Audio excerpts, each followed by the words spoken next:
পশ্চিমবাংলা যে নিচে লেভেল যে আছে ওর উপরে একটা সরকারের প্রভাব পড়ে যাচ্ছে, ইসলামিকরণ করার জন্য চেষ্টা চালিয়ে যাচ্ছে। অতগুলো গুরুত্বপূর্ণ কথাগুলোকে মানুষ কাছে আনতে দেয় না। কিন্তু আমি একটা জিনিস বলবো, যে রাস্তায় এই সরকার হাঁটছে এই রাস্তা পতন নিশ্চিত আছে। 2026 সালে মমতা ব্যানার্জি ফিরে আসতে পারবে। কংগ্রেসের লোক নেই, তৃণমূল কংগ্রেস এই ধরনের লোককে স্পোক্স পারসন বানিয়ে রেখেছে। তো তার উত্তর লোকাল লেভেলে যারা মিডিয়া হলো তারা কিন্তু সত্যি কথা মার্কেটে আনে দিয়েছে। কিন্তু অনেকগুলো বড় মিডিয়া আছে তারা নিজের সুবিধার জন্য অতগুলো গুরুত্বপূর্ণ কথাগুলোকে মানুষ কাছে আনতে দেয় না।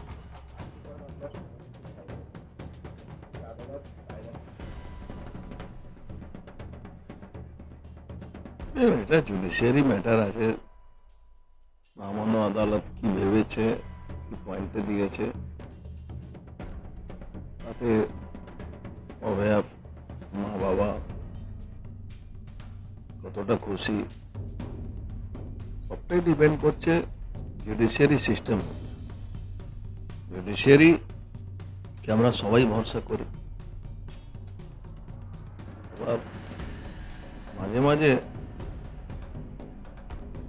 পশ্চিমবাংলা যে নিচে লেভেল যে আছে ওর উপরে একটা সরকারের প্রভাব পড়ে যাচ্ছে। দেখুন, মানুষের একটা বিশ্বাস এখন রয়ে গেছে, হাইকোর্টে গেলে আমি একটা সুরা আর কুইক পাবো।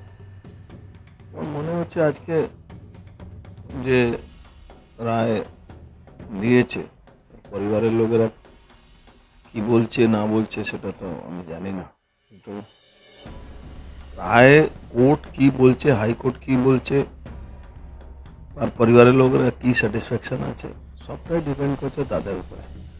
ওভারঅল যেটা আমরা মানে উপর থেকে অবজারভেশন যেটা বলছি কি পুরো সিস্টেমের মধ্যে গভর্নমেন্টের একটা ব্যাপক ইনভলভমেন্ট আছে, যাতে সঠিক রায় না হতে পারে, সঠিক তথ্য না বেরোতে পারে। আমি আগেও বলেছিলাম, যেহেতু মামলা সুপ্রিম কোর্টে অবজারভেশনে ছিল, সুপ্রিম কোর্টেই প্রশ্ন করা উচিত ছিল সিবিআইকে, কে বা কারা, কোন কারণে এই চার্জশিট দেওয়া হলো না।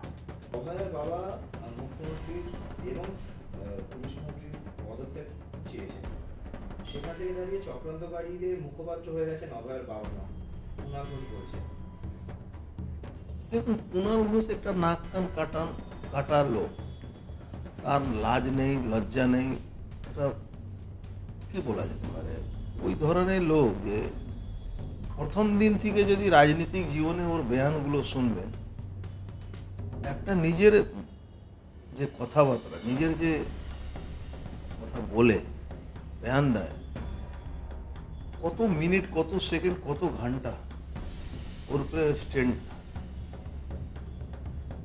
ও নিজেকে কিভাবে প্রজেক্ট করতে চাইছে এটা একটা বড় প্রশ্ন।